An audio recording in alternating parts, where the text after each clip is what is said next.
Assalamualaikum warahmatullahi wabarakatuh.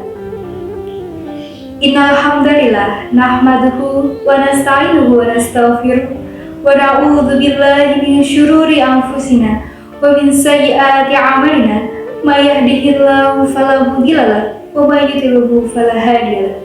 Asyhadu an la ilaha illallah wahdahu la syarikalah wa asyhadu anna Muhammadan abduhu wa rasuluh. Amma ba'du.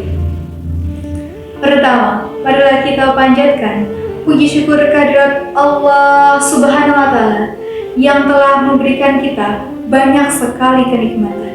Di antaranya nikmat sehat, nikmat iman, dan nikmat Islam, serta kenikmatan yang kita rasakan tanpa bisa saya sebutkan satu persatu. Kedua kalinya, sholawat serta salam semoga tetap tercurahkan kepada junjungan kita Nabi Allah Muhammad Sallallahu Alaihi Wasallam. Semoga kita termasuk umatnya yang senantiasa mengamalkan sunnah-sunnahnya, sehingga nanti di yaumul akhir kita bisa mendapatkan syafaatnya. Amin amin ya rabbal alamin. Hadirin yang berbahagia, berdirinya saya di sini bukan hanya berbicara, melainkan menyampaikan gagasan, harapan, serta semangat untuk perubahan. Bukan hanya suara, melainkan doa dan cita-cita untuk ke depan yang lebih baik. Hadirin yang berbahagia, kita sudah memasuki bulan Ramadan, yang mana di bulan Ramadan adalah bulan yang penuh dengan rahmat, ampunan, serta keberkahan. Dan pada bulan Ramadan ini, bagi setiap muslim yang memiliki iman, pastinya mereka akan berlomba-lomba untuk meningkatkan kualitas dan kuantitas ibadahnya. Namun, di balik semangat itu, ada berkembangnya suatu keliruan yang dianggap benar di kalangan masyarakat, yang mana mereka menganggap bahwa kekeliruan itu merupakan bagian dari ajaran Islam.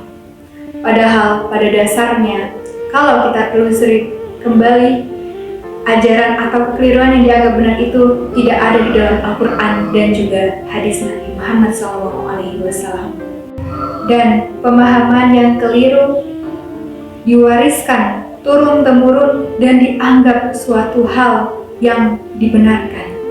Sehingga perlu kita ketahui apa saja hal-hal yang keliru yang dibenarkan di kalangan masyarakat untuk kita berhati-hati dalam melakukannya atau mempercayainya. Pemahaman yang keliru yang dianggap benar akan kita bahas satu persatu. Kekeliruan yang dibenarkan di kalangan masyarakat yang pertama yaitu adalah puasa hanya menahan lapar dan dahaga saja. Secara tegas, hal itu salah. Karena apa? Puasa tidak hanya menahan lapar dan dahaga saja, melainkan menahan diri untuk tidak melakukan dosa dan akhlak buruk. Karena pada dasarnya, puasa itu adalah melatih takwa dengan mengendalikan hawa nafsu, menjaga lisan dan perilaku yang buruk. Kekeliruan yang dibenarkan di kalangan masyarakat yang kedua yaitu adalah marah dan berkata kasarnya orang berpuasa itu dapat membatalkan puasa.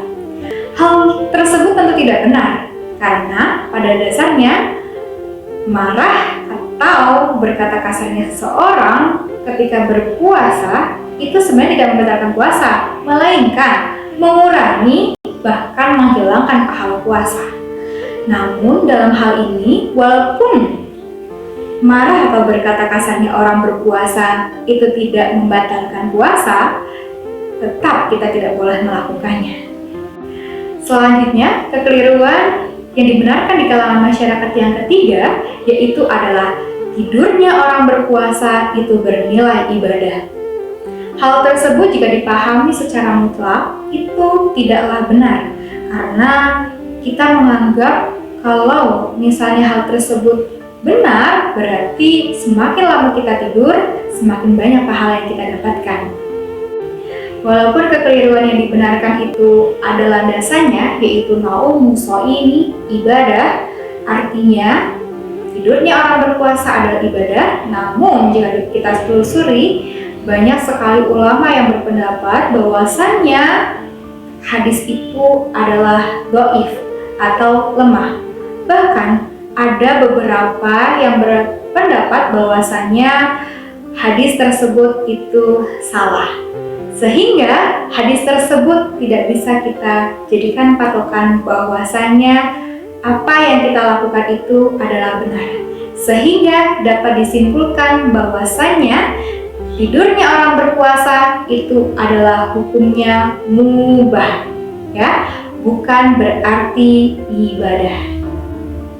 Lalu kekeliruan yang dianggap benar di kalangan masyarakat yang keempat yaitu adalah Ramadan hanya menjalankan ibadah ritual saja. Ibadah ritual yang dimaksud yaitu Ramadan hanya ada puasa, tarawih, dan juga tadarus saja. Tetapi bukan hanya itu saja, melainkan di bulan Ramadan itu tentang membentuk ketakwaan yang secara menyeluruh. Karena pada dasarnya ibadah ritual itu adalah fondasi dan akhlak serta muamalah adalah buahnya. Hadirin yang berbahagia, demikian yang dapat saya sampaikan. Kurang lebihnya saya mohon maaf yang sebesar-besarnya. Akhir kata, al-birru manittaqa. Wassalamualaikum warahmatullahi wabarakatuh.